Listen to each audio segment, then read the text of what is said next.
First of all, good evening to all of you. Welcome to class. And this is your 7 number class. Offline में अभी 7वां number classes चल रहे हैं. ठीक है, इश्यूज़ की वजह से थोड़ा इधर उधर हुआ. एंड ये 7th नंबर क्लासेस हैं. एंड क्लासेस में काउंटिंग जब कर रहे हो तो उसके साथ ये बता दूं कि इन्फॉर्मेशन को 1 बाय 1 हम लोग एडिंग कर रहे हैं. ठीक है, जो जहाँ पे इन्फॉर्मेशन को रखते हो ना, तो उसको हम स्कीमा बोलते हैं. दिमाग है, ठीक है, दिमाग में जो नॉलेज यूनिट होता है, ज्ञान का संचार करते हो, ज्ञान को रखते हो स्टोर करके, तो वो एक नॉलेज के पैकेज जैसे में रह जाता है. तो इसको हम ना स्कीमा बोलते हैं या छोटे छोटे नॉलेज यूनिट्स बोलते हैं. तो अभी मैं ये चीज़ क्यों बोल रही हूँ, क्योंकि आप जब पढ़ाई याद कर रही हूँ, तो अभी देखो 400 स्टूडेंट्स हैं. Out of that only 200 plus 250 around 250 students present now. And जो रेस्ट रह गए, रेस्ट 150 प्लस स्टूडेंट्स हैं, who are not able to join now because of their family issue और समथिंग एल्स. कुछ भी हो सकता है, कोई रीज़न से वो ज्वाइन नहीं किए. ठीक है, तो मैं बोल दूं कि आप लोगों में भी इंडिविजुअल डिफरेंसेस है. उस पर आज ये क्वेश्चन बहुत इंपॉर्टेंट है, इसलिए बोल रही हूँ. इंडिविजुअल डिफरेंसेस है मतलब आप ना व्यक्ति विशेष हो. हम सारे इंसान अलग अलग होते हैं, अलग प्रकार के हैं. क्यों हैं? Because of gender, because of attitude, because of reasoning ability, understanding और सराउंडिंग के जो भी एक्टिविटीज़ और इन्फ्लुएंसेस हैं उसकी वजह से भी हो सकते हैं. जेनेटिकल और वंशानुक्रम के अनुसार भी हो सकते हैं. तो ये सारे आपके गुण हैं. ठीक है, सो ये बोलने का मतलब है कि आप में से कुछ बच्चे होंगे बहुत ही टैलेंटेड हो, मे बी बहुत ज़्यादा ही मार्क्स रखते भी होंगे कुछ, तो उनको ना कम टाइम में पकड़ लेते हैं. ग्रिप उनका अच्छा रहता है कि कम टाइम में पकड़ लेते हैं एंड पढ़ाई अच्छे से हो जाता है. जिनका नहीं होता है, कुछ स्टूडेंट मुझे मैसेज भी किए थे कि मैम नहीं हो रहा है, तो मैं उनको बोल दूं कि पढ़ाई को एवरी डे के बेसिस पे 1-2 टाइम्स करके रीड करो अच्छे से. एंड मैं जो बोल रही हूँ, मैं तो स्टोरी टेलिंग जैसा पढ़ाती हूँ. ठीक है, मैं स्टोरी पढ़ाती हूँ. मैं ऑलवेज आपको एग्जाम्पल्स के साथ स्टोरी देती हूँ, तो वो स्टोरी को याद रखने को, रिमेंबर करने को ट्राई करो. Because this is your first paper only. एक पेपर पे ऐसा चल रहा है, तो सोचो और कितने पेपर्स हैं और कितना सीखना है एंड और कितना ऐड करना है अपने दिमाग में. इसलिए थोड़ा सा रीड करते चलो उस अकॉर्डिंग. ठीक है, so let's start. Today's topic is about later childhood. Uttara बाल्यावस्था. उत्तरा बाल्यावस्था, पूर्व बाल्यावस्था खत्म हो चुका, early childhood is already over. And आज हम letter childhood, that is the Uttara बाल्यावस्था. अभी जो इंग्लिश मीडियम के बच्चे हैं वो बोलेंगे मैम हिंदी वाले वर्ड्स क्यों यूज़ करें. तो हिंदी वाले वर्ड्स याद रखो, सीटेट में काम आएगा, बहुत काम आने वाला है. जब आपको क्वेश्चन हिंदी के क्वेश्चंस आएंगे ना 30, उसमें आपको समझ आएगा कि मैम क्यों बोल रही थी हिंदी में ध्यान देने के लिए. वहाँ पे हिंदी इतने वर्ड्स बहुत डिफ़िकल्ट आते हैं कि हमें समझ नहीं आता, इसलिए उस पर थोड़ा ध्यान भी देना पड़ेगा. ठीक है, later childhood is marked by the condition that profoundly affect a child's personal and social adjustment. सबसे इंपॉर्टेंट चीज़ लेटर चाइल्डहुड में यही होता है कि बच्चे को या फिर कोई भी इंसान को उसकी सोसाइटी और उसमें जो चेंजेस आ रहे हैं ना, पर्सनल चेंजेस आ रही है, इमोशनली और फिजिकली जो भी चेंजेस आ रहे हैं, उसके साथ सोसाइटी में एडजस्ट करने को, सोसाइटी में कैसे एडजस्ट किया जाता है. ठीक है, सो चाइल्डहुड जब बिगनिंग हो रहा है, मतलब लेटर है बट लेटर का ही बिगनिंग स्टेज, मतलब पहला पहला स्टेज. इसको मार्क कैसे करते हैं ना, जैसे कि बच्चा फर्स्ट ग्रेड में एंटर कर रहा है, एंट्रेंस हो गया, बच्चे ने इंटरव्यू दे दिया एंड एडमिशन हो गया उसका, एंड वो स्टैंडर्ड 1 में है. बिकॉज इसका एज पीरियड क्या है लेटर चाइल्डहुड का, दैट इज़ अ 7 to 11. तो 7 ईयर्स में आप जानते हैं कि बच्चा स्टैंडर्ड 1 में रहता है या फर्स्ट ग्रेड में रहता है. तो फर्स्ट ग्रेड में जब बच्चा है, सो उसका क्या चेंज हो रहा है ना, this is a major change in the pattern of their life. Life का मेजर चेंजेस वहाँ पे हुआ. क्यों? वो फॉर द फर्स्ट टाइम एक स्कूल एनवायरनमेंट में एंटर कर रहा है. स्कूल एनवायरनमेंट में एंटर किया, पीयर ग्रुप्स मिलेंगे, दोस्तों के साथ वो गैंग बनाएगा. वो स्कूल एज में एलिमेंट्री स्कूल पीरियड में चला गया. तो ये पॉइंट पहले भी हम लोग पढ़ चुके हैं. एंड इसकी वजह से क्या चेंजेस आए, responsible for the many changes, just like कुछ चेंजेस ऐसे हो गए that takes place in terms of attitude. Attitude में चेंजेस आ गए, वैल्यूज़ में चेंजेस आ गए. ठीक है, एंड बिहेवियर में चेंजेस आ गए, एंड बिहेवियर में चेंजेस आ गए. ठीक है, बिहेवियर में भी चेंजेस आ गए, एटीट्यूड्स, वैल्यूज़ एंड बिहेवियर में.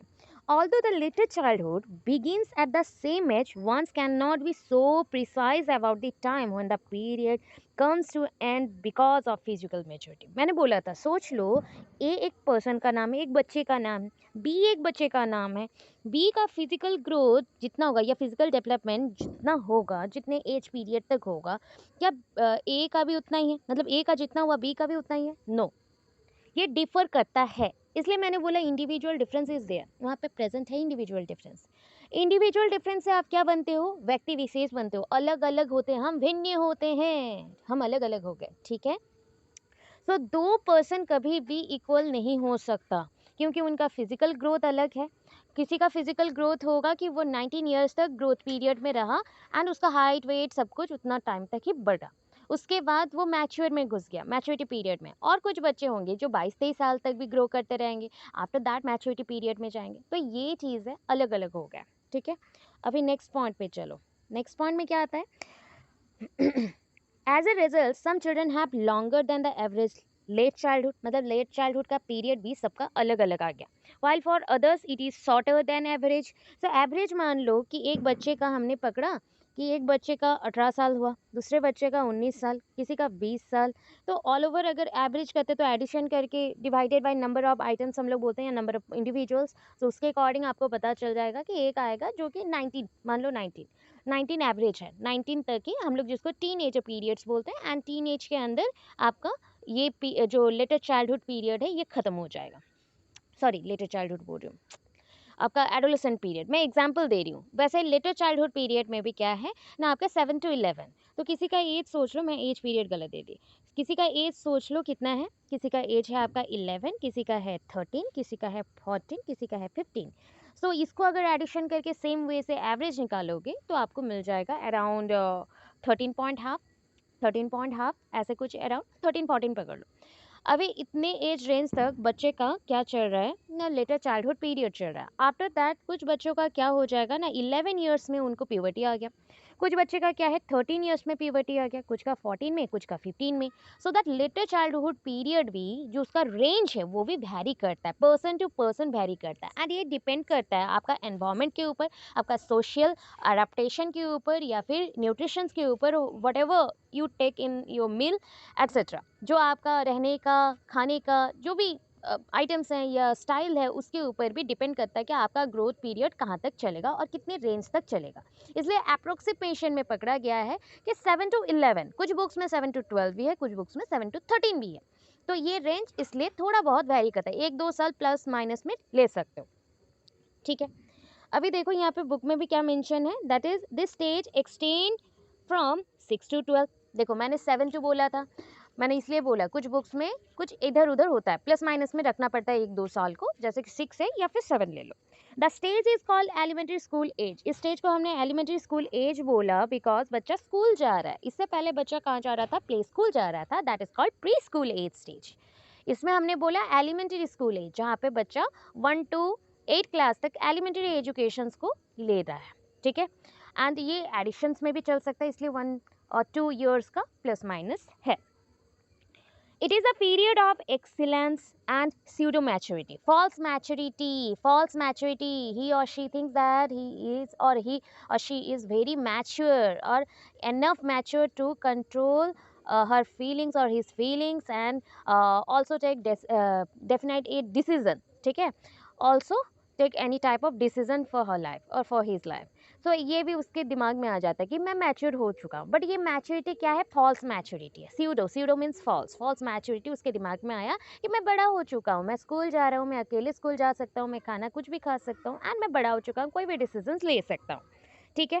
It is marked by the profound effect on a child personal and social adjustment. ये पहले भी मैंने बोला था, बहुत ही स्ट्रांगली इस टाइम पे बच्चा सोशल लाइफ में घुस गया।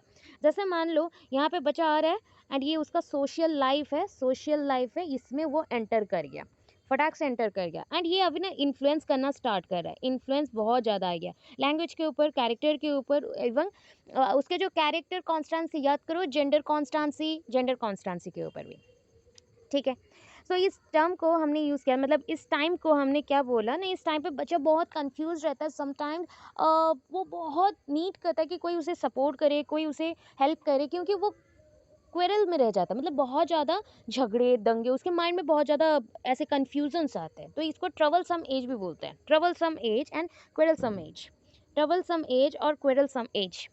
It is also known as the gang age और द प्ले एज। बोल चुकी हूँ गैंग क्यों बनाते हैं, देखो हम लोग भी एक साथ रहना पसंद करते हैं, समटाइम्स अभी हम मैच्योर हो चुके हैं, so due to some reason हम लोग अलग रहना पसंद करते हैं या अलोन रहना पसंद करते हैं, बट चाइल्डहुड के बाद लेटर चाइल्डहुड पीरियड आया, फॉर द फर्स्ट टाइम बच्चा स्कूल जा रहा है, एलिमेंट्री स्कूल में एंटर किया, तो उसको नीड है किसका, उसके पेरेंट्स का प्लस उसके पीयर ग्रुप्स का, सो दैट यहाँ पे वो क्या बनाता है, गैंग बनाता है, गैंग एज में चला गया। सो ईच जो पॉइंट है ना, ट्रबल सम एज, गैंग एज या प्ले एज। प्ले एज क्यों है, स्कूल में एक साथ खेलता है, आने से भी, घर आने से भी, रिटर्न करने से वो खेलने जाता है, तो ये एक साथ सब होता है बोल के प्ले एज, एक ही गेम को खेलते हैं, प्ले एज, ठीक है। टॉय एज में बच्चा टॉय के साथ खेलेगा, प्ले एज में बच्चा अपने पीयर्स के साथ खेलेगा, तो ये हो गया उसका पीरियड। तो हमने बोला elementary age, school age, gang age, quarrelsome age, pseudo maturity age, then troublesome age, and last one is your play age. तो इतने एज बोला गया है, इसको नाम दिया गया, टर्म्स दिए गए हैं, and these are very important for your CTET, OTET and OSSTET. कोई भी एग्जामिनेशन में चले जाओ, इवन इफ अगर कोई भी स्कूल हाईली जैसे रिकमेंडेशंस मिलते हैं कि आप लोग सीटेड अगर क्लियर कर दो, after that you can join KVS also. KVS के मतलब हर एक ईयर में कुछ ऐसा टाइम पीरियड के लिए, 1 ईयर का टाइम पीरियड के लिए आता है, कॉन्ट्रैक्चुअल बेसिस में आता है, तो उसमें भी ज्वाइन कर सकते हो। तो उसमें अगर इंटरव्यू जो लेते हैं, इंटरव्यूअर होते हैं, तो उसमें पूछा जाता है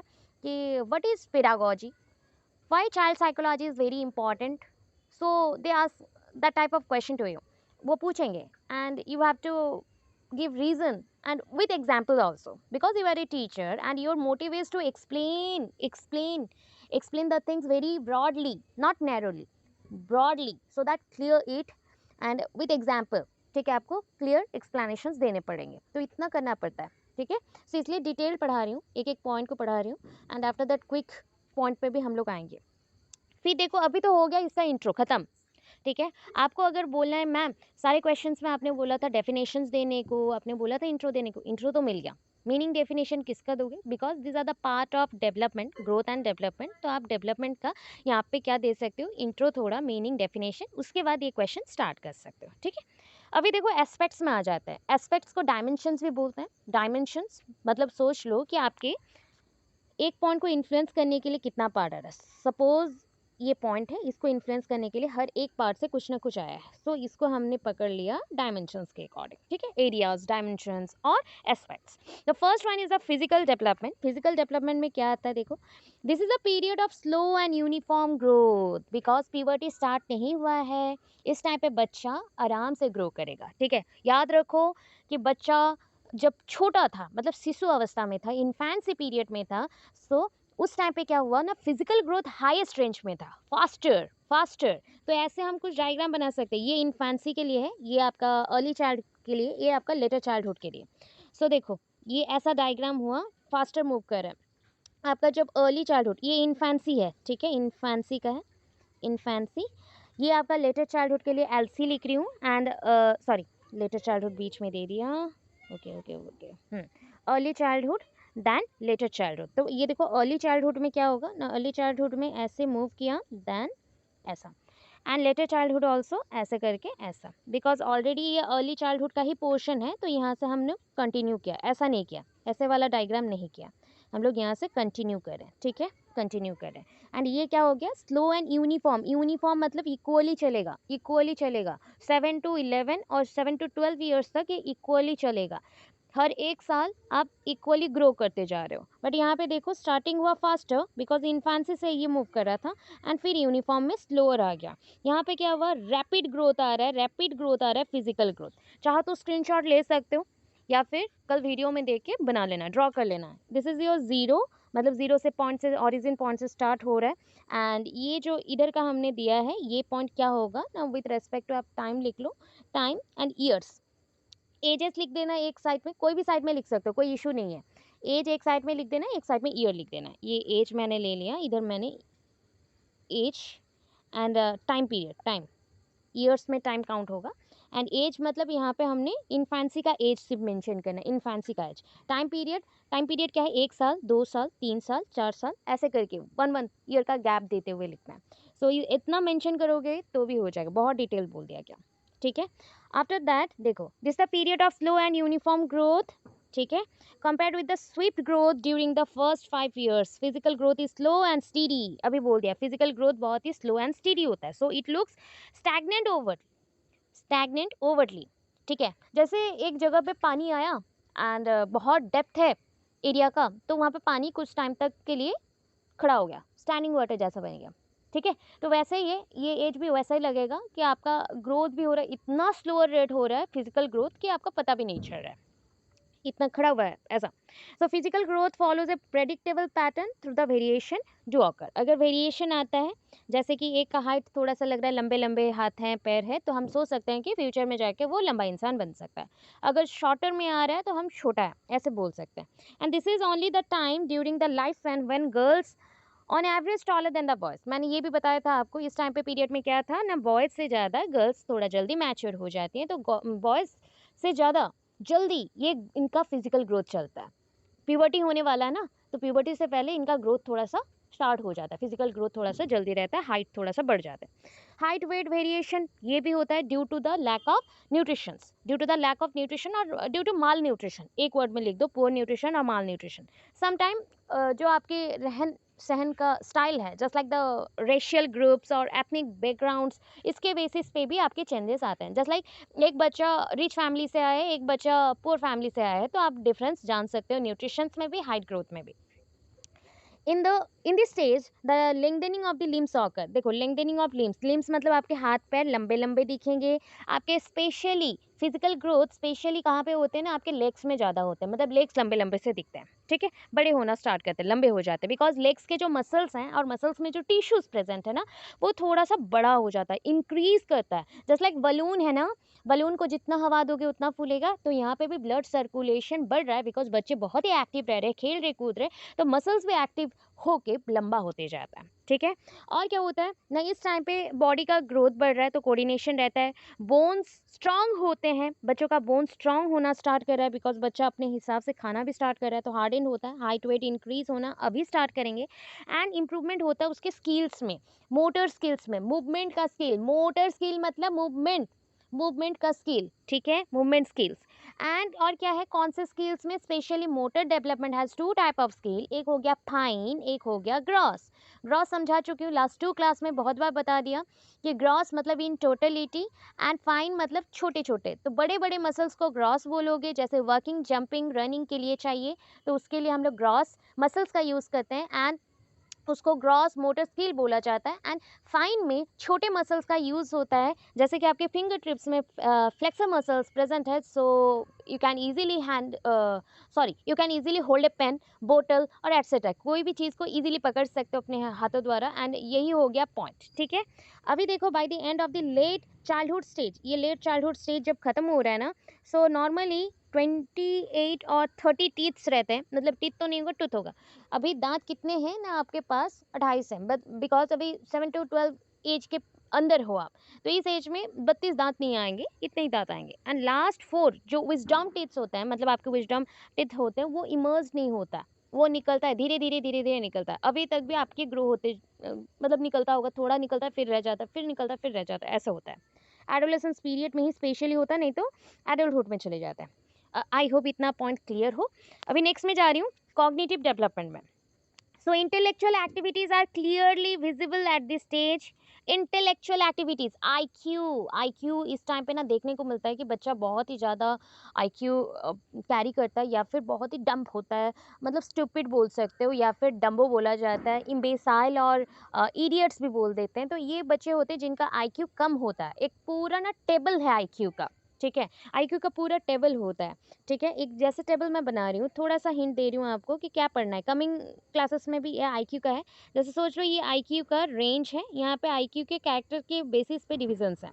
तो फर्स्ट नीचे से जैसे आते हैं, ये इडियट है, ठीक है, इडियट है, तो इडियट को पकड़ा गया 0 to 25, ठीक है। ऊपर चले जाओ, इम्बेसाइल मिलेगा, इम्बेसाइल बोलते हैं, तो इम्बेसाइल जैसे 25 to 40। देन आप ऊपर जाओगे, मोरोन मिलेगा, मोरोन, तो मोरोन का है जैसे 40 to 55, एंड ऐसे करके सो ऑन जाता है। फिर एक टाइम आता है जहाँ पे एवरेज मिलता है, तो एवरेज को हम बोलते हैं एवरेज, दैट इज 90 to 110। फिर 110 से 20 तक जाओगे तो वो होता है एबव एवरेज, एबव एवरेज वाला आता है आपका 110 to 120।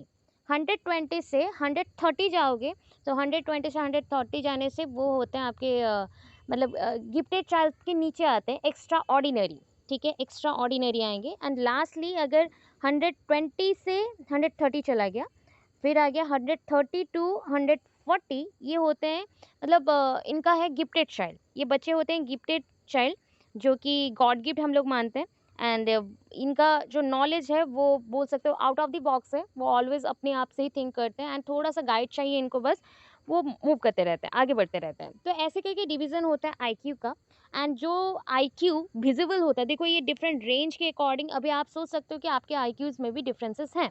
And most of the time हम जितने बच्चे हैं बोल सकते हो कि एक सब्जेक्ट में हमारा आईक्यू दूसरे सब्जेक्ट के आईक्यू से अलग हो सकता है। ठीक है, suppose you are very strong in maths but weak in history, और आर्ट्स के बच्चे हो तो you are strong in arts but weak in science subjects, तो ऐसे भी हो सकता है। तो उसके अकॉर्डिंग भी, सब्जेक्ट के वेरिएशन के अकॉर्डिंग भी आईक्यू चेंज होते हैं। कॉग्निटिव डेवलपमेंट यही बताता है कि आईक्यू वेरिएशन में आता है एंड ये विजिबल होना स्टार्ट करता है लेटर चाइल्डहुड पीरियड में। ठीक है, the child is in a position to exercise his or her power of memory. Memory power जो बूस्टअप करना बोला जाता है, तो मेमोरी पावर बूस्टअप कब होता है ना, इसी टाइम पे बच्चा क्या करता है, अपने आईक्यू को भी वो एक्सरसाइज करता है, कल्चर करवाता है। कल्चर मतलब नरिशमेंट देता है उसको, ज़्यादा यूटिलाइज करता है, उसमें प्रॉब्लम सॉल्विंग का कैपेसिटी बिल्ड करता है, इमेजिनेशन, थिंकिंग पावर, एबिलिटी, इसको डेवलप करता है। ठीक है, और क्या करता है, ग्रेजुअली वो क्रिएटिव माइंड वाले पर्सन बनते हैं। क्रिएटिव क्रिएटिव क्रिएटिव क्या हो जाता है ना, क्रिएटिव एक्टिविटीज जस्ट लाइक, एक आपने क्लू दे दिया, उसी क्लू से वो कुछ नया चीज़ जनरेट कर लिया, कोई नया डिस्कवरी कर लिया, कुछ नया चीज़ सीख लिया, तो वो हो गया। ठीक है, इतना पॉइंट्स एनफ है मैम। यस। एक क्वेश्चन है मेरे हाँ को। हाँ। मैम अभी जो आप पॉइंट्स डिस्कस किए और डायग्राम वगैरह, मैम ये सब क्या हमारे ये कुरुक्षेत्र वाले बीएड बुक्स में है? बुक्स में, हाँ बुक्स में है। ओवरऑल पूरा बुक्स पढ़ोगे तब होगा। मैम अच्छा, ओवरऑल डायग्राम वगैरह भी ये सब नहीं, भी है? मतलब जो मैंने एक ग्राफ वाला बनाया, तो वो ग्राफ आपके बुक में नहीं है, हाँ हाँ। वो सारे सीटेड के वेस्ट हैं। अच्छा। ठीक है, थोड़ा मैं एक्स्ट्रा दे रही हूँ, okay educational okay okay. Psychology books में प्रेजेंट है। ठीक है, ठीक है ओके, ठीक है। चलो। Okay okay ma'am. अच्छा, सो ये period of capacity to learn, the child acquires mental readiness to learn at this stage. देखो, ये period of capacity to learn, इस टाइम पे बच्चा अपना खुद का जो नॉलेज है एनहांस कर रहा है। ठीक है, नॉलेज एनहांस कर रहा है, बढ़ा रहा है, ज्ञान को आगे बढ़ा रहा है। ठीक है, सो इस टाइम पे बच्चा रेडीनेस मतलब तैयार हो रहा है, खुद को तैयार करना है। जैसे हम लोग कहीं पे भी जाते हैं तो खुद को रेडी करते हैं अच्छे से, सो वैसे खुद को मेक ओवर कर रहा है कि हम अभी रेडी हैं कोई भी चीज़ को प्रिपेयर करने के लिए, कोई भी चीज़ को ग्रिप में लाने के लिए, या कोई चीज़ को सीखने के लिए। He can pay attention to and develop an interest in reading, writing, arithmetical activities. इसको क्या बोलते हैं पता है?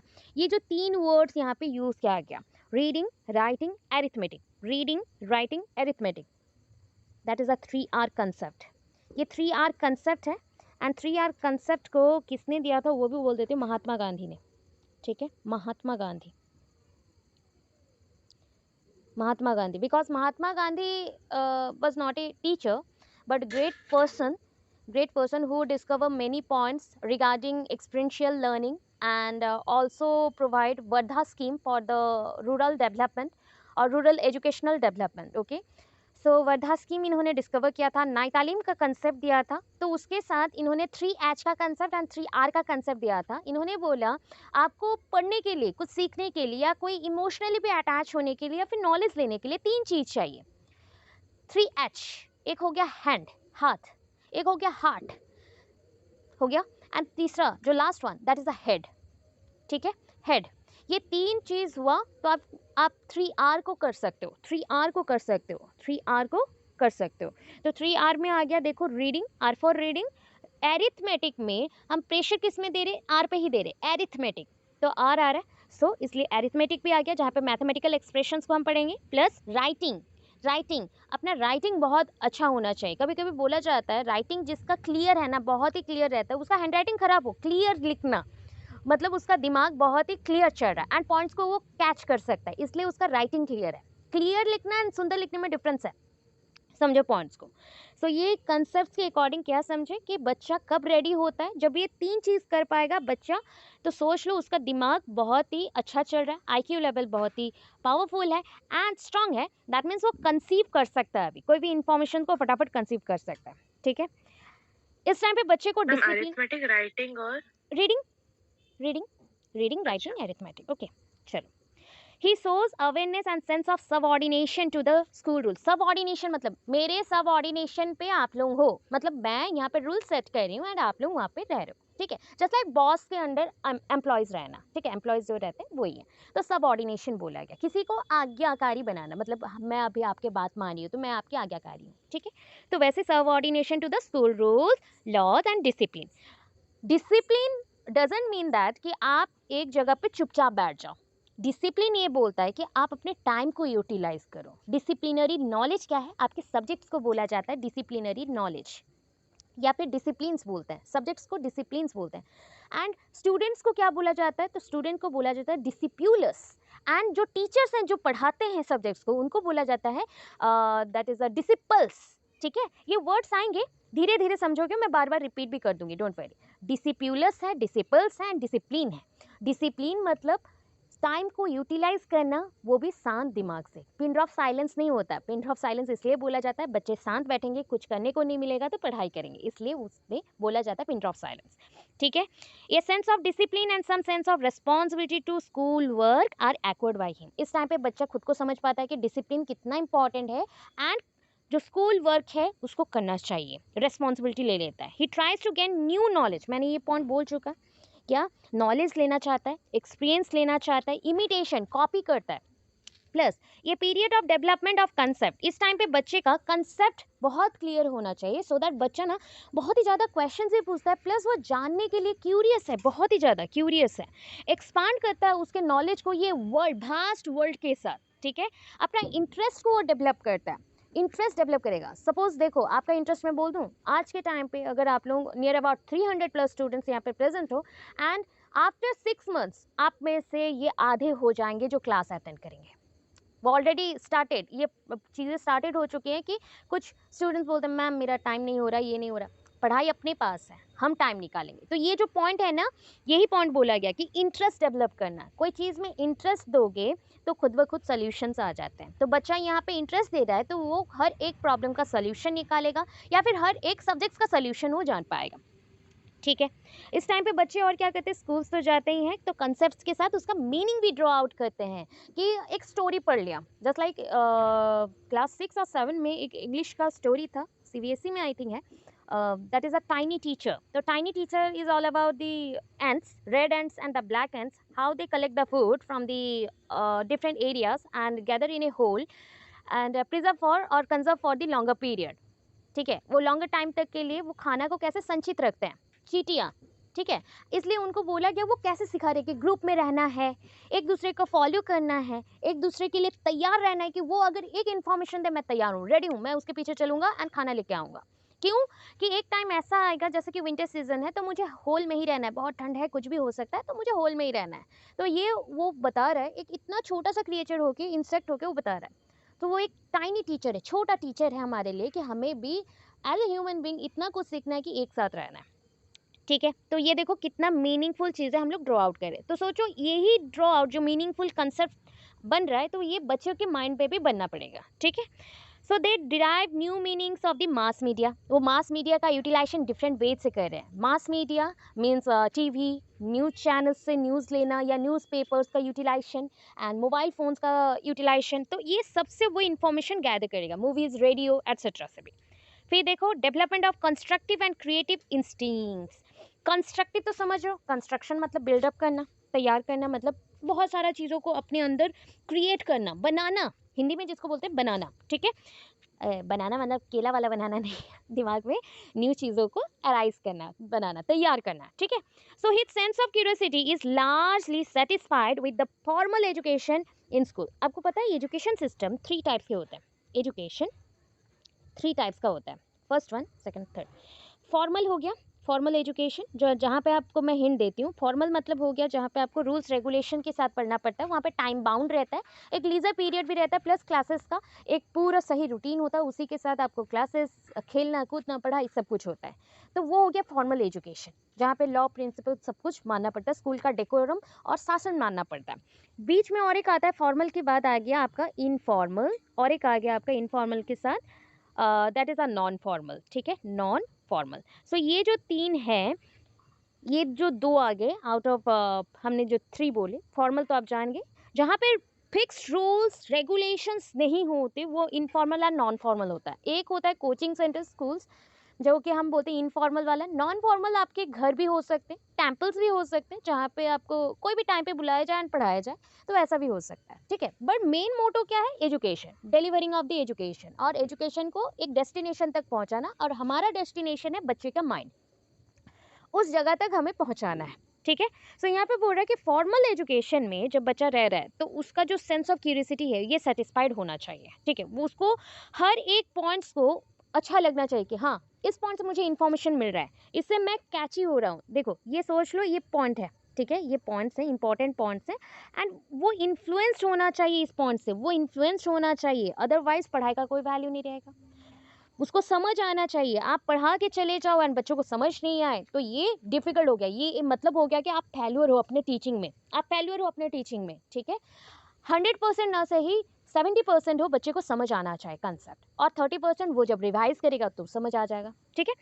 सो ये हो गया उसका कंस्ट्रक्शन। अगर बच्चे को सब्जेक्ट आपके टीचिंग से नहीं समझ आ रहा है तो आप क्या कर सकते हो? TLM का यूज कर सकते हो। सो TLM मतलब होता है teaching learning material, TLM, teaching learning material.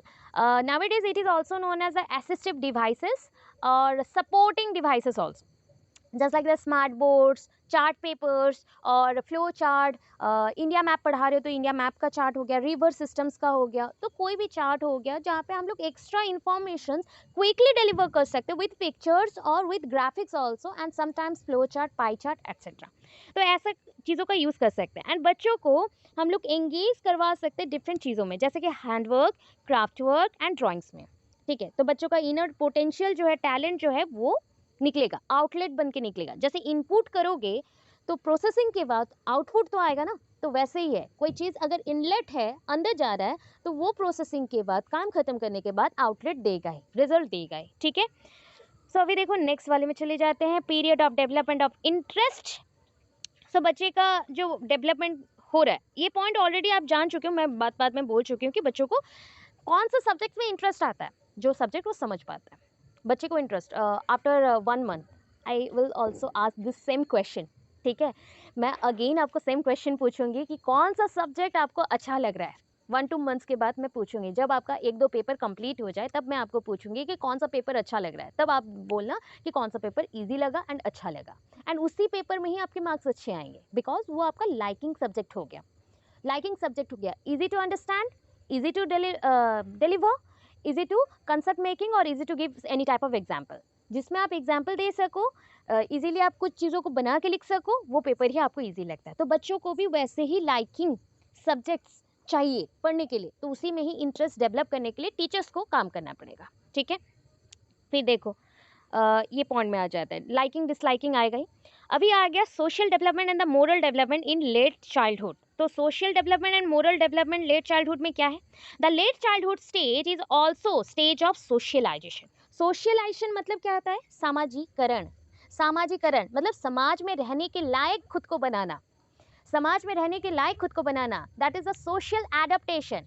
As a social being we have many issues, so instead of that many issues solve कर लो पहले उस इश्यूज को, and after that prepare yourself to adjust with that particular society, ठीक है। उस society में खुद को एडजस्ट करने के लिए ट्राई करो। तो that process, the adaptation of social rules, regulation, responsibility and adjust in that particular society is called the socialisation process. तो उस प्रोसेस को हम बोलते हैं सोशलाइजेशन, सामाजिकरण, जहाँ पे एडेप्टेशन, आप ग्रहण हो रहे हो, ग्रहण कर रहे हो किस चीज़ को? सोसाइटी के रूल्स को, रेगुलेशंस को। तो ये जो लेट चाइल्डहुड पीरियड है ना, लेटेस्ट चाइल्डहुड पीरियड, लेट लिख लो, लेटर लिख लो, चलेगा, कोई प्रॉब्लम नहीं है। तो ये पीरियड को हम स्टेज ऑफ सोशलाइजेशन भी बोलते हैं, बिकॉज यहाँ पे बच्चे का जो ईगो सेंट्रिक बिहेवियर था ना, ये धीरे धीरे रिड्यूस हो रहा है, ठीक है। अभी तक वो ईगो सेंट्रिक ही है बट रिड्यूस होना स्टार्ट कर लिया। So primary school provides an ideal situation for the socialisation. बच्चे को हम आइडियल सिचुएशंस दे रहे हैं, क्या किसके लिए? सोशलाइजेशन के लिए। The child social environment and its functions are widened. अभी देखो चाइल्ड, बच्चा, हम सब कहाँ पे रह रहे हैं? सोसाइटी के विद इन, एंड उसके साथ सोसाइटी में रहते हुए भी हम बहुत सारे फेस्टिवल्स में इन्वॉल्व होते हैं, बहुत सारे प्रोग्राम्स में इन्वॉल्व होते हैं, कुछ एक दूसरे के साथ रिलेशनशिप बॉन्ड बनाते हैं। तो ये हो गया फंक्शंस, सोसाइटी के फंक्शंस, बिकॉज सोसाइटी के रूल्स के अकॉर्डिंग हम लोग वहाँ पे एडजस्ट हो रहे हैं। Both the classroom and the playground situation train him how to feel, think, act together with others. Simple चीज़ें हैं ना, आप अपने हिसाब से पॉइंट्स को लिखना, ठीक है। मैं एज ए टीचर आपको थोड़ा सा डिटेल्ड ही दूंगी, एंड ये चीज़ों को अपने समझो, अपने पॉइंट्स में जितना इजी हो सकता है उतना लिखो, कोई प्रॉब्लम नहीं है, ठीक है। हेडिंग्स अच्छा होनी चाहिए, हेडिंग्स के लिए मैं आपको गाइड कर रही हूँ, हेडिंग्स अच्छे होंगे और पॉइंट्स को एक्सप्लेन अपने आप करना है, ठीक है। बट समझ लो कि कौन से पॉइंट में क्या आता है। सोशल डेवलपमेंट बोला गया है, तो सोसाइटी में रहने से क्या क्या बढ़ेगा, हम लोग एक्सचेंजिंग करेंगे अपने ओपिनियन थॉट्स को, प्लस शेयरिंग करेंगे। और क्या करोगे, sharing of Joy and sorrow, मतलब सैड भी हुए तो एक दूसरे से शेयर कर लेंगे, एंड हैप्पी भी हुए तो एक दूसरे से शेयर कर लेंगे। He also learn some of the social rules, वो क्या सीख रहा है, रूल सीख रहा है, सोसाइटी का नॉर्म सीख रहा है, एंड एक्टिव पार्टिसिपेशन ले रहा है, मतलब एक्टिव रह रहा है सोसाइटी में।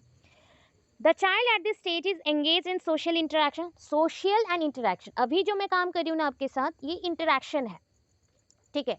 सोसाइटी में हम रहते हैं, तो अभी हम क्या बन गए, नाइबर जैसे ही हैं, सब कोई सोसाइटी में ही रहते हो, एक ही सोसाइटी में हो, एंड एक दूसरे से हम शेयर करें पॉइंट्स को, तो ये सोशल इंटरेक्शन है, ठीक है, एंगेज्ड है। And learns the spirit of sharing, ये चीज़ होना चाहिए, हमें क्या सीखना है ना, ये स्पिरिट होना चाहिए कि हमें शेयरिंग करना है। नहीं ऐसे नहीं बोलेंगे कि नहीं मैं शेयर नहीं करूँगा, तुम जो करना है कर लो, ऐसा नहीं है, हमें हर एक चीज़ को शेयर करना है, ठीक है, शेयर करना है। And they tend to have some definite rules of morality, morality मतलब जानते हो, नैतिक विचार, जहाँ पे अच्छे और बुरे के अंदर आप डिफरेंस जान सको, बैड एंड गुड थिंग्स के अंदर डिफरेंस जान सको, उसका पर्सपेक्टिव जान सको कि क्या उसमें छुपा हुआ है, पीछे बैकग्राउंड नॉलेज क्या आता है, तो उसी से आप अपने बिहेवियर में रिफ्लेक्ट करोगे, ठीक है। मिरर क्या बताता है, आप खुद को जब मिरर में देखते हो ना, in front of mirror when you standing, you are standing now, and क्या सोचते हो, हाँ मैं ऐसा दिख रहा हूँ, ऐसा हूँ, या ऐसे कपड़े पहना हूँ, ऐसा है, ऐसा सारी चीज़ें ना, तो वो हो गया वन काइंड ऑफ रिफ्लेक्शन।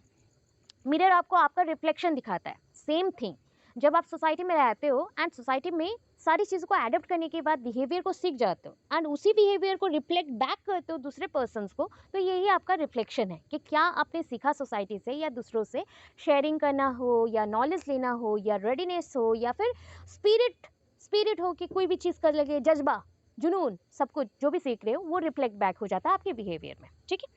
चलो next point, it is a play age, मैंने बोल दिया था, बिकॉज इस टाइम पे बच्चे क्या करते हैं, अपने पीयर ग्रुप्स के साथ खेलते हैं एंड एक्टिव रहते हैं, प्लस ग्रुप में खेलना पसंद करते हैं, डिसिप्लिन भी मेंटेन करते हैं, प्लस नेचुरल टेंडेंसी है बच्चों का कि खेलना, their natural tendency to play with others, क्या है, ग्रुप में प्ले करना, ग्रुप एक्टिविटी करना, सोशल होना, लॉयल होना, एक दूसरे के लिए वो लॉयल रहते हैं, मैं मेरे पार्टनर के साथ लॉयल हूँ, गेम्स में क्रिकेट खेल रहा हूँ मैं, फुटबॉल खेल रहा हूँ, वॉलीबॉल खेल रहा हूँ, तो मैं प्ले करूँगा तो लॉयलिटी के साथ करूँगा, तो हर एक सिचुएशन के लिए वो रेडी रहता है। एंड ये प्ले क्या सिखाता है कि जैसे आप प्ले ग्राउंड में एक्टिव रहते हो, वही सारे कैरेक्टर आपको अपने लाइफ में भी फॉलो अप करने हैं, लाइफ टाइम तक, एंड तक। तो इस पॉइंट को है cooperation, competition, group learning, social work, discipline, इतना सारे वर्ड्स हमने सीखा प्ले एज से, ठीक है। इट्स ए गैंग एज, मैं बोल चुकी हूँ, एक साथ रहना, एंड होता है ना, दैट इज़ अ कोड, हम लोग एक टीम मेंबर्स हैं या गैंग है तो हमारा एक कोड होगा, डेफिनेट एक रूल्स होगा, कोड होगा, तो इसके अकॉर्डिंग हम लोग एक गैंग के हैं बोल के पता चल रहा है, तो ये ऐसा है। एंड फेथफुल भी होंगे एक दूसरे के लिए। अभी देखो emotional development, emotionally you know that, मैंने बोला है कि emotion is of two types, positive and negative. Positive में आप जानते हो आपके क्या क्या आते हैं, that is a good things, जो भी गुड है, मतलब आपके जैसे हो गया पॉजिटिविटी में हैप्पीनेस, जॉय, अम्यूजमेंट। तो बैड में आते हैं anger, fear, joy, anxiety etcetera. So ये जितने भी चीज़ें हैं, these are the expressions, expressions आपकी इमोशनल एक्सप्रेशंस हैं।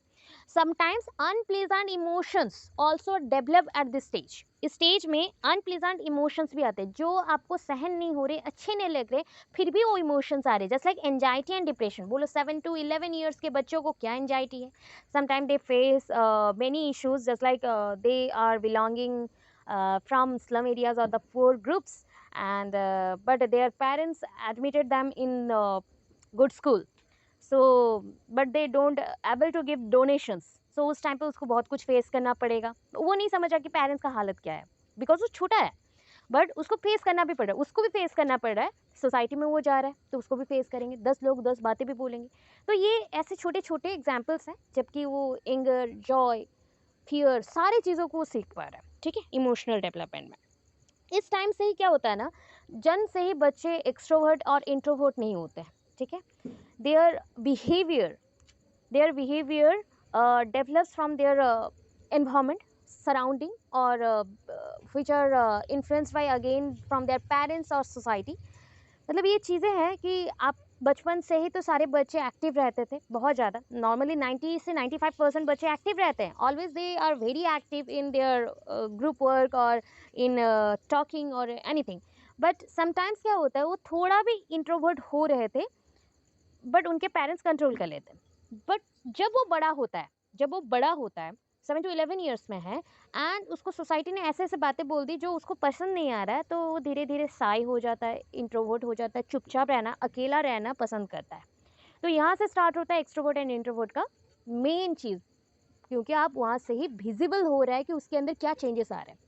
इवन एक हैंडीकैप बच्चा है, तो हैंडीकैप बच्चे को आप आइडेंटिफाई नहीं कर सकते during their earlier age period में। आप अब उसको नहीं जान पाओगे कि वो हैंडीकैप्ड है या फिर उसको एडीएचडी है। एडीएचडी का फुल फॉर्म होता है attention deficit hyper sensitivity disorder, और उसको दैट इज़ एफेक्सिया है या फिर डिसलेक्सिया है, डिसकैलकुलिया है, ये मतलब कैलकुलेशन में इश्यूज़, लर्निंग में इश्यूज़ या फिर रीडिंग में इश्यूज़, ये सारे हैं। आप बचपन में कभी पता नहीं कर सकते। जैसे जैसे वो स्कूल जाएगा एंड उसको बॉडीली इश्यूज़ के साथ साथ मेंटल इश्यूज़ भी फेस करना पड़ेगा, तब आपको पता चलेगा कि एक बच्चे में क्या इश्यूज़ हैं। इसलिए इमोशनल डेवलपमेंट बहुत इंपॉर्टेंट रोल प्ले कर रहा है, and it is linked with the moral and social development also, ठीक है।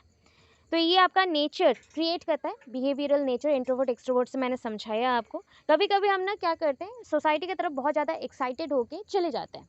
सो we are just like the open minded, very open minded and fairly जज anything in any point.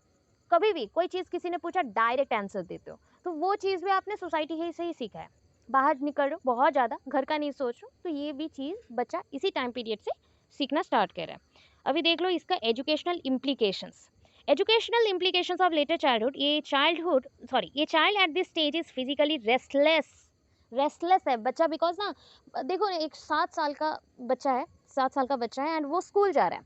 School में वो 6 to 7 hours spend किया, ठीक है। वो घर आया, खाना खाया, फ्रेश हुआ, खाना खाया, फिर वो 1 घंटा सोता है, फिर उठता है, फिर ट्यूशन जाता है, एंड वहाँ से फिर वो खेलने के लिए जाता है 1 घंटा, फिर वो घर आता है, फिर से होम टास्क करता है, स्कूल में जो भी टास्क था, एंड फिर वो खाना खाता है, सो जाता है। ये उसका रेस्टलेस पीरियड है, एंड इस टाइम पे उसका फिजिकल जो ग्रोथ है ना, वो इसलिए बहुत रेस्टलेस हो जाता है, बिकॉज वो मूव कर रहा है ना, एवरी टाइम वो मूव कर रहा है, चल रहा है। The children also develop the skills. इस टाइम पे बच्चे क्या क्या सीखते हैं, थ्रोइंग, कैचिंग, राइडिंग ए बाइसाइकिल, स्विमिंग एट्सेट्रा, ये इस टाइम पे ही सीख रहा है। और क्या कर रहे हैं, so he can be engage in games and other sports activities. बच्चे स्पोर्ट्स एक्टिविटीज़ में भी एंगेज हो रहे हैं, बिकॉज वो स्कूल जा रहा है, तो बहुत सारे कंपटीशन में पार्टिसिपेट करता है, बहुत सारे गेम्स में पार्टिसिपेट करता है। The child develop skills like self help skills, social help skills, मतलब वो सोशल वर्कर्स वाले स्किल्स को भी डेवलप कर रहा है अपने अंदर, ठीक है। अपने जॉब को वो परफॉर्म कर रहा है, कि उसको बताया गया कि तुम सोसाइटी में एडजस्ट हो रहे हो, तो सोसाइटी के लिए भी कुछ करना पड़ेगा, तो इसलिए वो सब कुछ वो सीख रहा है इसी स्टेज में। एट स्कूल, इस टाइम पे और क्या करें, स्कूल्स में the skills needed in writing, drawing, painting, clay modelling, sewing, सिलाई का काम हो गया, क्ले में जैसे मिट्टी का मूर्ति बनाना, पेंटिंग, ड्राइंग, राइटिंग, ये सब कुछ वो डेवलप कर रहा है। Energy of gangs during later childhood can be channelise towards constructive activities. देखो सोशल सर्विस कैंप बैठ रहे हैं, या फिर किसी के लिए आप हेल्प करना चाहते हो, उसका कोऑपरेशन देना चाहते हो, को करिकुलर प्रोग्राम्स में, एग्जीबिशंस, एक्सकर्शंस, सब में एक्टिव रहना चाहते हो, तो इसमें ना एनर्जी ऑफ गैंग बहुत ही ज़्यादा होना चाहिए। मतलब एक गैंग में एनर्जी बहुत ज़्यादा होना चाहिए, जो हम बोलते हैं ना गैंग में एनर्जी नहीं हुआ तो वो गैंग पूरा ख़त्म, उसका कोई भी काम नहीं हो पाएगा, ठीक है। वर्कशॉप्स में बच्चे को इंगेज करना, क्रिएटिव टैलेंट्स को आगे बढ़ाना, जैसे होता है ना टैलेंट्स के लिए बहुत सारे क्या किए जाते हैं, कंपटीशन किया जाता है, searching for the new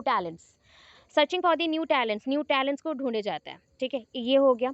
then और क्या है, पेरेंट्स यहाँ पे जो है नेम दिस पीरियड एज, इस टाइम पे पेरेंट्स इसको नाम देते हैं इस पीरियड को ट्रबलसम एज और the quarrelsome age, and educators call it as the elementary school age and critical period. Psychologist named it has gang age और the creative age or play age, ठीक है। इतना टर्म किसने क्या दिया, बोला गया, पेरेंट्स बोलते हैं ट्रबलसम एज है, क्यूरलसम एज है, एंड एजुकेटर्स बोलते हैं वो एलिमेंटरी स्कूल एज है, क्रिटिकल पीरियड है।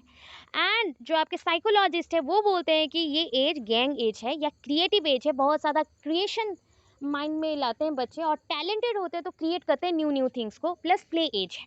ठीक है, इतना है आपका लेटर चाइल्डहुड पीरियड। ठीक है, कॉमर्स का पढ़ाई पढ़ो, मैं साइंस स्टूडेंट हूँ, सो इशू आएगा। ठीक है, तो वैसा ही है, कंसेप्ट वही है। सो चलो next question, next important question, इसलिए सेकंड क्वेश्चन मेंशन्ड है adolescent.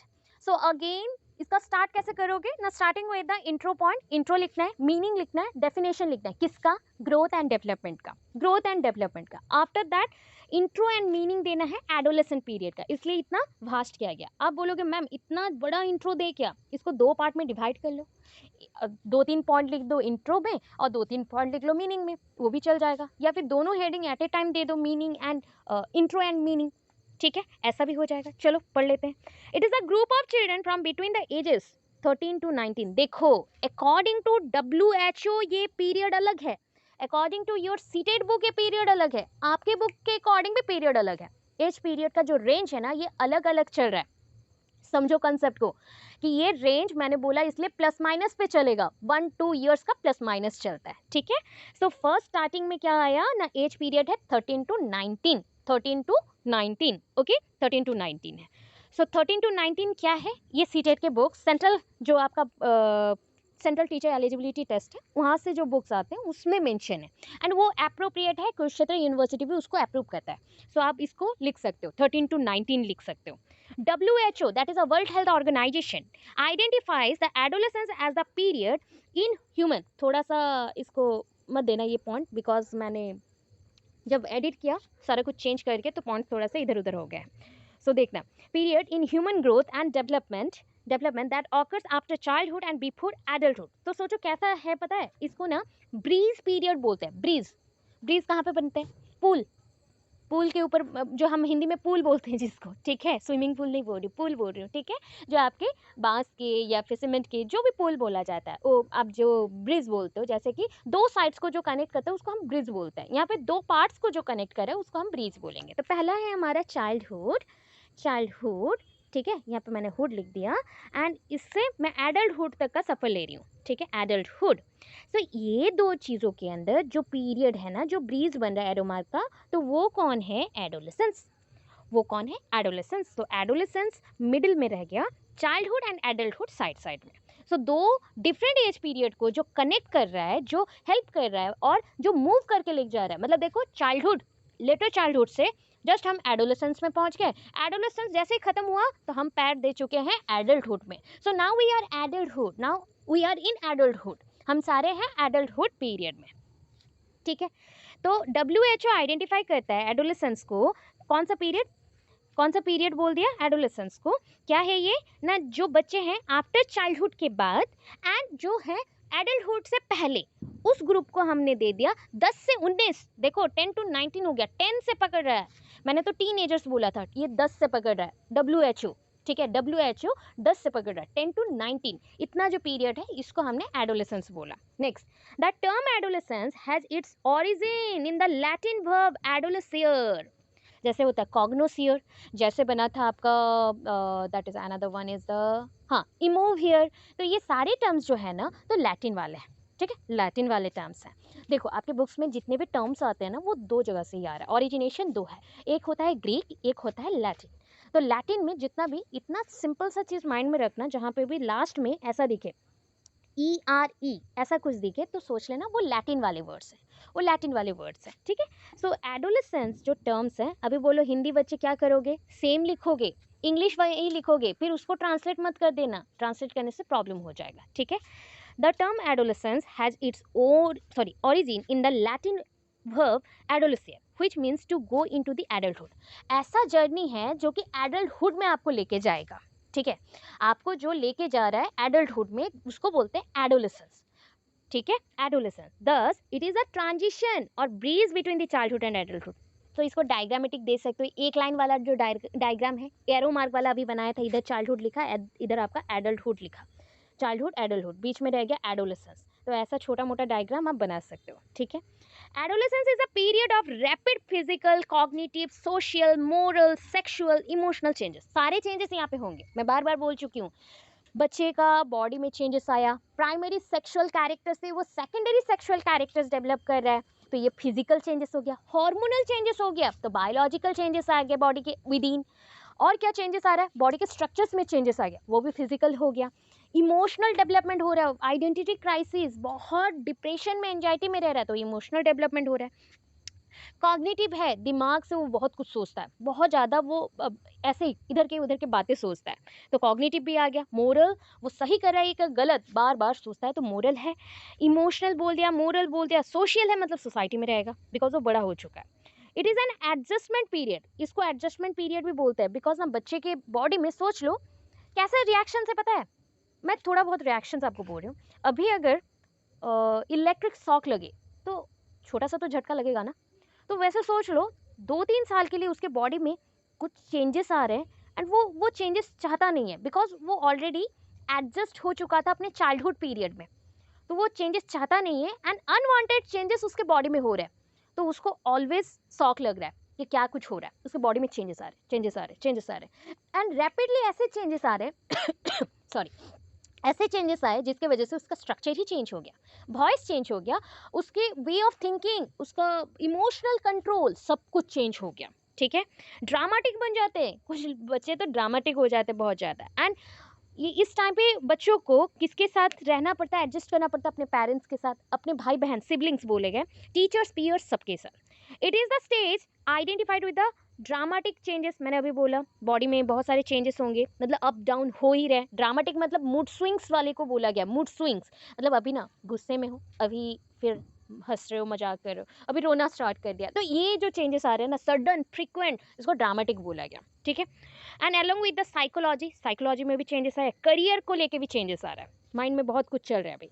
It is a period of human development during which a young person must move from dependency to independence, autonomy and maturity. देखो बच्चा इससे पहले letter childhood period तक किसी पे dependent था, अपने टीचर्स पे, अपने कामों के लिए बड़े भाई बहनों पे, या फिर अपने दैट इज पेरेंट्स पे डिपेंडेंट हुआ करता था। बट अभी धीरे धीरे वो मूव कर रहा है किसके तरफ, उसके करियर की तरफ, न्यू जर्नीज की तरफ, एंड इंडिपेंडेंस लाइफ की तरफ, मतलब इंडिपेंडेंट बन रहा है धीरे धीरे। वो ऑटोनॉमी, खुद को चला सकता है, खुद को वो कंट्रोल कर सकता है, इसी पॉइंट पे जा रहा है, मैच्योर हो रहा है, ठीक है।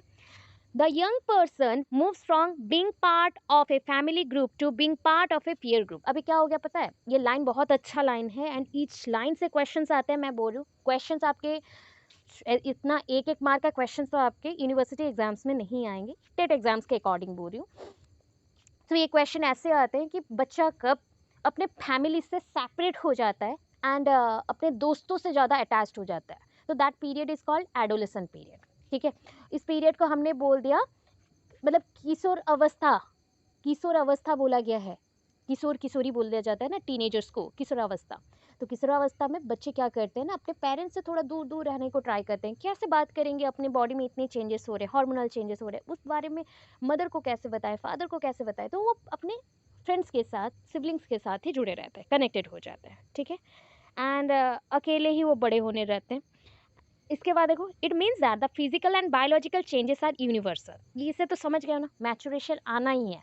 कोई बच्चा अगर बर्थ लेता ही है तो उसको letter childhood, early childhood, letter childhood, adolescent, adulthood, ये सारे पीरियड से गुजरना ही पड़ेगा, ये यूनिवर्सल है, ठीक है। Take place due to maturation, but the psychological and behavioural manifestations are determined by the meaning given to this changes within a cultural system. But पता है ये जो चेंजेस हैं ये किसके इन्फ्लुएंस से हुआ, मतलब बॉडीली इन्फ्लुएंस तो हो रहा है, बॉडी में चेंजेस आएंगे, बट कोई तो ऐसा होगा ना जो इन्फ्लुएंस डाल रहा है, जल्दी जल्दी कुछ हो जाए या फिर ज़्यादा प्रेशराइज्ड होके हो, तो वो है सोसाइटी, वो सोसाइटी है, और उसके साथ कल्चरल सिस्टम्स भी है इन्वॉल्व। तो वो सारा क्या कर रहा है, इन्फ्लुएंस कर रहा है एक के बाद एक पॉइंट को, एंड उससे साइकोलॉजिकल चेंजेस आ रहे हैं। एंड साइकोलॉजिकली अगर आप ज़्यादा डिप्रेस्ड रहो ना, तो आपको भूख प्यास कुछ नहीं लगता, एंड हार्मोनल भी डिसबैलेंस होते हैं, फेसेस में बहुत ज़्यादा रेडनेस आ जाएगा, डार्क सर्कल्स आएंगे, तो ये सारे इश्यूज भी बच्चों में देखने को मिल जाते हैं। The experience of adolescence during the teen years, teen years मतलब समझो टीनेजर्स हैं, would vary considerably according to the cultural and social values. अभी बोला कि बच्चों में जो ये वेरिएबल्स आ रहे हैं, मतलब चेंजेस जो आ रहे हैं, परिवर्तनशील जो चीज़ें बोली गई हैं, जो परिवर्तन होते रहती हैं, तो ये क्यों आ रहा है ना, सोसाइटी एंड उसके कल्चर्स की वजह से आया, कल्चर्स की वजह से आया। ठीक है, अभी देखो एस्पेक्ट्स में चले जाते हैं। ठीक है, एस्पेक्ट्स में चले जाते हैं। The stage is identified by the rapid growth in height and weight. इस टाइम पे बच्चों का रैपिड ग्रोथ होता है, हाइट वेट में बहुत चेंजेस आते हैं। The nature of weight gain differs as it means muscles for the boys, fat for the girls. समझ आ रहा है कि गर्ल्स में, गर्ल्स का बॉडी सॉफ्ट होता है, ठीक है, एंड गर्ल्स के बॉडी का वेट इंक्रीज करता है ड्यू टू फैट। ठीक है, मसल्स गेन करते हैं, मसल्स मॉस्कुलर बनते हैं मेल्स, बॉयज। ठीक है, इसलिए अगर सेम एज ग्रुप के दो बॉय को मतलब दो पर्सन्स और दो बच्चे को ले ले, एक बॉय है एक गर्ल है, उसका वेट मेजरमेंट करोगे, 50 किलोज में एक गर्ल बहुत हेल्दी दिखेगी एंड वहाँ पे एक बॉय बहुत ही पतला दुबला दिखेगा। दोनों में डिफरेंसेस है। उसका बोन थोड़ा बढ़ गया है, वो उसका हाइट भी बढ़ गया, प्लस मेल में बोल रही हूँ, बॉय में बोल रही हूँ, प्लस उसका जो बॉडी मास है, जैसे कि मसल्स है, वो उसमें फैट कम है एंड मसल ज़्यादा है। ठीक है, तो मॉस्कुलर है तो स्ट्रांग हो गया, वो स्टाउट हो गया, प्लस उसके जो क्या बोलते हैं, दौड़ने का कैपेसिटी बढ़ गया, सब बढ़ गया। बट फीमेल में अगर देखोगे, फीमेल का बॉडी थोड़ा सा सॉफ्ट रहता है, बॉडी लड़कियों का सॉफ्ट होता है एंड उसका बोन स्ट्रेंथ भी थोड़ा सा एज कम्पेयर टू मेल्स थोड़ा कम रहता है, हाइट भी थोड़ा सा कम होता है उस अकॉर्डिंग। ठीक है, तो ये सारे पॉइंट्स मेंशन किए गए। अभी देखो क्या लिखा गया, next point, next point. Okay, फिर नेक्स्ट पॉइंट में आ जाते, क्या है, okay, girls mature about 2 years earlier than boys. ये बार बार बोल चुकी हूँ कि एक 13 years में अगर बॉय मैच्योर होगा तो 11 years में गर्ल मैच्योर हो जाएगी। ठीक है, और उसके बॉडी के चेंजेस को वो 13 years तक तो अडेप्ट भी कर ली होगी। ठीक है, the stage is identified with the secondary sexual characters. अभी बोला था, जैसे कि ग्रोथ ऑफ प्यूबिक हेयर, आपके मतलब सारे बच्चों के सेक्शुअल पार्ट्स में हेयर्स ग्रो करना, पूरे बॉडी में हेयर ग्रो करना, अंडर आर्म्स में हेयर आना, increase production of oil and sweat glands. अभी ना बॉडी में पसीना बहुत ज़्यादा आएगा, बिकॉज बड़े हो गए हो, डिप्रेशन एंजाइटी कुछ भी आता है ना तो पसीना बहना स्टार्ट करता है। इवन आप ठंडे जगह पे भी खड़े हो बट आप टेंशन में हो ना, आपको गर्म लगना स्टार्ट करेगा, जो कि छोटे बच्चों में इतना ज़्यादा टेंशन नहीं रहता है, इतना ज़्यादा वरिड नहीं होते वो चीज़ में, हम वरिड हो जाते हैं। ठीक है, वॉइस चेंज होना, वॉइस चेंज हो गया बॉयज़ में, फेशियल हेयर आ गया, मुस्टच बियर्ड्स आएंगे, hormonal changes takes place due to the changes in the glands. Glands के साइज भी इंक्रीज होता है एंड ग्लैंड्स कैसे शेप के होते हैं, थोड़ा सा राउंड राउंड शेप के हो जाएंगे ग्लैंड्स सारे हैं। एंड ग्लैंड से, ये कौन सा ग्लैंड है पता है, पिट्यूटरी ग्लैंड है, पिट्यूटरी ग्लैंड बोला जाता है, जो आपके ब्रेन में प्रेजेंट है। ठीक है, एंड ये ऑलमोस्ट 8 to 9, स्पेशली 8 बोला गया, 9 पहले था, अभी बुक्स में 8 ही है मेंशन। सो 8 हार्मोन सीक्रेट करता है, ये 6 करता है एंड पीछे वाला आपका 2 करता है। ऐसे हार्मोन्स है just like the growth hormones. आपका कलर पिगमेंटेशन के लिए मेलानिन होता है एक चीज़, जिसका मेलानिन ज़्यादा है बॉडी में वो डार्कर कम्प्लेक्शन में आता है, जिसका थोड़ा कम है तो वो लाइट होते जाएगा, जिसका पूरा ही कम है तो वो बहुत ही ज़्यादा फेयर दिखता है। तो ये सारा चेंजेस आएंगे एंड हार्मोनल चेंजेस हैं, ये सब गर्ल्स में भी होते हैं एंड बॉयज़ में भी, and menstruation cycle specially girls में ही स्टार्ट होता है। ठीक है, teens frequently sleep more due to this changes. मतलब अभी क्या हो गया कि इतना सारा जो चेंजेस होता है ना, इसकी वजह से बच्चे थोड़ा सा लेजी हो जाते हैं, क्योंकि वो उनके बॉडी में इतने इनर एक्टिविटीज़ ही ज़्यादा चल रहे हैं कि वो बॉडी रेजिस्ट नहीं कर पा रहा है एंड नीड करता है थोड़ा रेस्ट ज़्यादा, 9 to 9.5 आवर्स वो सो जाता है। Often they feel awkward because of growth foods. मतलब अभी ना ग्रोथ ऐसे चल रहे हैं, उसके वजह से उसका मूड स्विंग्स ऐसा बनता है। बॉयज़ में भी सेम चीज़ है, इतने मूड स्विंग्स होते हैं कि वो समझ नहीं पाता है कि क्या करना चाहिए, तो कभी कभी लो फील करता, लोन कर फील करता है, ऐसा होता है। सम गर्ल्स में become sensitive about their weight, मैंने अभी बोला था वेट के बारे में, and try to lose weight also. कभी कभी क्या होता है, जस्ट लाइक मेंस्ट्रुएशन स्टार्ट हो गया तो गर्ल्स का वेट इंक्रीज होना स्टार्ट कर देता है फटाक से। वो मे बी कमिंग टाइम पे वो रिड्यूस भी हो जाए, फिर भी वो बहुत ज़्यादा वरीड हो जाता है, क्यों मैं हेल्दी हो जा रही हूँ, मैं तो खाना कम खाती हूँ फिर भी हेल्दी हो जा रही हूँ। तो वो चीज़ को क्या करती है, नेगेटिवली ले जाती है, एंजाइटी डिप्रेशन में चली जाती है। ठीक है, एंड डिजॉर्डर, मतलब ये क्यों हुआ, रिजल्टिंग इन ईटिंग डिजॉर्डर। कभी कभी बोला जाता है कि आप अगर सही से खा रहे हो तो आपका वेट इंक्रीज नहीं होगा, अगर आपका टाइम जो है, जैसे कि आपको 3 से 4 घंटे के डिफरेंस में खा लेना चाहिए, इंटरवल्स में खा लेना चाहिए, एंड वो भी कम कम अमाउंट में, 4 to 5 टाइम्स खाओ एंड थोड़ा सा कम कम खाते हुए अगर हम गैप देते हैं तो वेट मेंटेन रहेगा। तो ये चीज़ बच्चे को पता नहीं चलता है एंड उसके बॉडी में इतने चेंजेस की वजह से वो खाना सही टाइम पे नहीं खाता, सो दैट उसके इतने सारे वेट में चेंजेस आते हैं। Teens are concern if not physically developing at the same rate as peers. अभी सोचो एक जैसे कि मैं स्कूल में हूँ तो वहाँ पे हम लोग इसी पॉइंट पे भी बात करते हैं। एक स्टूडेंट है, लड़की ही होगी, स्पेशली उसका ग्रोथ चेंजेस आया, मेंस्ट्रुएशन साइकिल स्टार्ट भी हो गया, फिर क्या हो गया, बंद हो गया। ठीक है, 3-4 मंथ्स बंद होता है बिकॉज अभी के टाइम पे बहुत ज़्यादा सिस्ट फॉर्मेशन, बहुत कुछ, बिकॉज बहुत कुछ देखने को मिलता है एंड कैंसरस हो जाते हैं सेल्स बहुत टाइम, लड़कियों में स्पेशली होता है। सो इसलिए वो इतना वरिड थी कि वो हम लोग को रिक्वेस्ट करती है कि मैम डॉक्टर के पास जाना है। तो डॉक्टर फिर समझाए कि तुम अगर तुम्हें बॉडी में कोई फील नहीं हो रहा, मतलब इश्यूज फील नहीं हो रहे, then you are absolutely correct. ठीक है, क्या है पॉइंट, ये है कि वो खाने पीने में ध्यान नहीं दे रही एंड उसका वेट इंक्रीज कर रहा है, वेट इंक्रीज कर रहा है, यही उसका मेन रीज़न है। अदरवाइज उसमें कोई भी प्रॉब्लम नहीं है।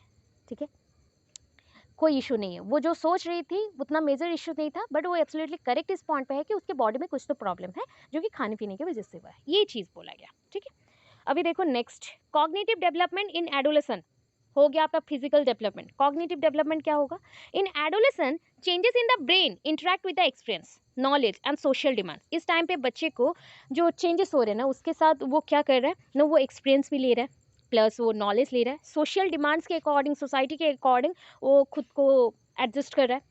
रैपिड कॉग्निटिव डेवलपमेंट या कॉग्निटिव ग्रोथ भी कर रहा है, रैपिडली, ज़्यादा। Cognitive development means the improvement in child ability to think and reason. अभी सोच लो कॉग्निटिव डेवलपमेंट का मतलब क्या है, इसका मतलब है इम्प्रूवमेंट किसमें, चाइल्ड्स एबिलिटी, बच्चों के एबिलिटी में, कौन सा एबिलिटी, कौन सा गुण में वो क्षमता पूर्ण हो रहा है, उसके थिंकिंग में एंड रीजनिंग में, कोई भी चीज़ को सोचने में, और कोई भी प्रॉब्लम को, कोई भी जो कठिनाई आई तो उसको कैसे वो सही करे उसके पीछे।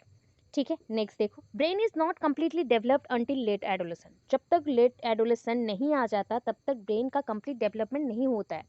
एडोलेसेंट में क्या होता है, और बच्चा अंडरस्टैंड करना चाहते हैं तो try to understand something, and कभी कभी बच्चे ना नॉन कॉन्क्रीट थिंग्स को भी समझना स्टार्ट करते हैं, मतलब कभी कभी फेक पर्सन्स को समझ लेना, ट्रस्ट नहीं करना चाहिए उन पर्सन्स को ट्रस्ट करना, एंड स्पेशली टीनेजर्स में तो ये देखने को मिला है, बॉयज़ बहुत ज़्यादा करते हैं, ड्रग्स एडिक्ट हो जाते हैं एंड दोस्तों के चलते वो पढ़ाई छोड़ देते, पढ़ाई में उनका माइंड नहीं रहता, फिकल माइंडेड होते हैं एंड गेम्स में ज़्यादा ध्यान देते हैं या फिर पढ़ाई को अवॉइड करना स्टार्ट करते हैं। एक अच्छा स्टूडेंट भी ख़राब रिजल्ट्स करता है इसी टाइम पीरियड में। अभी क्या होता है, अटेंशन, ये सारे पॉइंट्स जितना भी है ना वर्ड्स लिखा गया सारा कॉग्निटिव डेवलपमेंट में ही आएगा। attention, improvements are seen in selective attention as well as the divided attention। selective मतलब देखो हर एक चीज को attention नहीं देना है, चुन चुन के attention देना है selective way से। और divided attention मतलब अपना attention को मैं तुमको 10% attention दूंगा, मैं तुमको 20% attention दूंगा, ऐसे divide करके कर रहा है। Thus, he learns to focus on one stimulus and also to pay attention to the two or more stimulus at the same time। मतलब एक चीज़ पे ध्यान देता ही है, स्पेशली अगर बोला जाए कि 2-3 चीज़ों पे ध्यान दो तो वो भी देता है। ठीक है, मेमोरी क्या है ना, development is seen in both short term and long term memory, दोनों टाइम के मेमोरी में डेवलपमेंट देखने को मिला।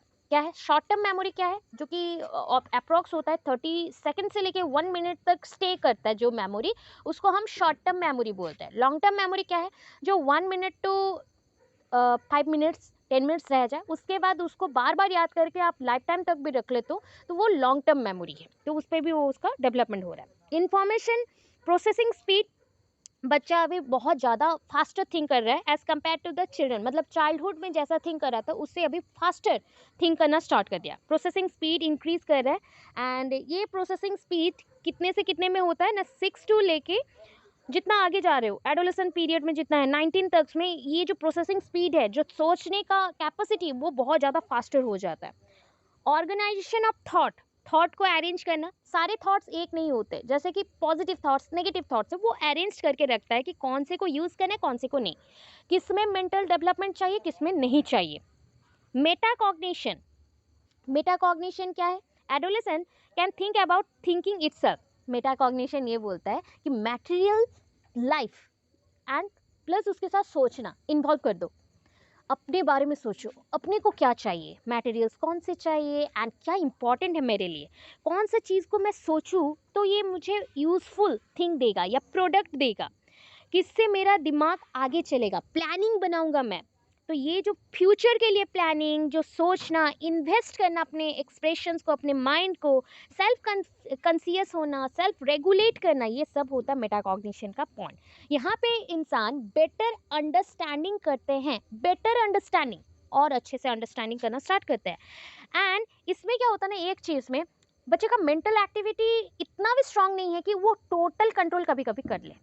कभी कभी वो इतना वीक है, खुद के ऊपर कंट्रोल नहीं रहता। जैसे कि अब भी हम लोग एडोलेसेंट से बाहर आ गए हैं, एडल्टहुड में है, फिर भी हमारा कंट्रोल हम पे नहीं है, कभी कभी होता है। तो उसका सोचो और छोटा है, तो उसमें क्या होता होगा, ठीक है। फिर नेक्स्ट देखो, डेवलपिंग एब्स्ट्रैक्ट थिंकिंग। बच्चे यहाँ पे एब्स्ट्रैक्ट थिंकिंग करना स्टार्ट करते हैं। एब्स्ट्रैक्ट मैं बोल दूँ, पूरा मैं स्टोरी बोल दूँ एंड आपको बोलूँ कि उससे आप ना 10 लाइन में लिख के दिखाओ। ये पूरी स्टोरी को जो 6 पेज का था उसको 10 लाइन में लिख के दिखाओ। जो एब्स्ट्रैक्ट आप निकालते हो, छोटे छोटे पॉइंट्स निकालते हो, जो की पॉइंट्स होते हैं या कोड वर्ड्स होते हैं या कोड इन्फॉर्मेशन होते हैं, उसको हम बोलते हैं एब्स्ट्रैक्ट। जो छोटा छोटा होगा बट उसमें भी बहुत इंपॉर्टेंट नॉलेज होगा, तो उसको हम एब्स्ट्रैक्ट बोलते हैं, ठीक है। Adolescent move from big concrete thinkers who think of things that they have direct contact with and to abstract thinkers। मतलब अभी ना बच्चा कॉन्क्रीट थिंकर से किस में जा रहा है, एब्स्ट्रैक्ट थिंकर्स में। जहाँ पे देखो कॉन्क्रीट क्या है, जहाँ पे पूरा चीज़ों को होल टोटल देखे, फिर क्या है धीरे धीरे एक एक पॉइंट पे घुसो एंड उसको समझो, that is a abstract thinker. देखो who can imagine things not seen. Concrete में क्या था, जो चीज़ों को आप टच कर सकते हो, जो चीज़ों को अपने आंखों से देखा है, सुना है, उसके बारे में समझो, तो वो कॉन्क्रीट थिंकर्स हैं। एब्स्ट्रैक्ट थिंकर्स कौन है, जो चीज़ों को नहीं देखा ना ही एक्सपीरियंस लिया है, उस चीज़ों को भी इमेजिन कर लेते हैं, तो ये होते हैं एब्स्ट्रैक्ट थिंकर्स। तो बच्चों के पास कैपेसिटी आ रहा है कि वो to love, think about sympathy और spirituality, participate in more advance mathematics etcetera में वो इन्वॉल्व हो सकते हैं। थिंकिंग एंड रीजनिंग, इस टाइम पे कैपेसिटी बिल्डअप होता है, इतना ज़्यादा ना लिख के थोड़ा बहुत लिखना। न्यू आइडियाज़ गेन करते हैं, न्यू क्वेश्चनिंग के आंसर्स देते हैं, मतलब क्वेश्चन जो माइंड में आता है उसको प्रूव कर सकते हैं, हाइपोथेटिकल प्रूव कर सकते हैं, प्रिंसिपल्स के साथ प्रूव कर सकते हैं। पॉसिबिलिटीज़ होता है कि कैरेक्टर, ये कैरेक्टर्स कहाँ से आते हैं, अपने पेरेंट्स से ही आ रहा है, ठीक है। एंड फ्रॉम एजेस 12 to 18, जो भी आपका टीन एजर्स है, इस टाइम पे थिंकिंग एबिलिटी बहुत ज़्यादा बढ़ता है। थिंकिंग अगेन बहुत वेराइटीज़ के होते हैं, ठीक है। एक थिंकिंग होता है जस्ट लाइक हम क्रिटिकल थिंकिंग बोलते हैं, एक होता है आपका कॉन्क्रीट थिंकिंग, एक होता है आपका क्रिएटिव थिंकिंग, एक होता है लेटरल थिंकिंग। तो मैं सारे थिंकिंग के बारे में कल आपको बताऊंगी, ये थोड़ा यहाँ से ही कल स्टार्ट करूंगी, बट आज थोड़ा सा अभी के लिए पढ़ लो, कंटिन्यू कर लेते हैं इतना पॉइंट तक कि इसमें और क्या हुआ ना, लॉजिकल ऑपरेशंस, मैथमेटिकल कैलकुलेशंस कर लेना, कॉन्क्रीट थिंकिंग से एब्स्ट्रैक्ट में चले जाना, एंड पॉइंट्स को, स्कूल वर्क्स को अच्छे से कर लेना, ठीक है। एंड पर्सनल प्रॉब्लम्स को बाद में देखेंगे, पहले स्कूल वर्क्स को पहले कर लेना। सो ये चीज़ हो गया पॉइंट्स आपके। एंड इसके बाद का जो पॉइंट्स है कल हम कंटिन्यू रखेंगे, यहाँ से कंटिन्यू होगा। एंड एडोलेसेंट के करेंट इश्यूज जो हैं कल ही कर लेंगे, ठीक है। सो ये आप Thanks for watching my videos. Guys, please subscribe my channel and share with your friends and family.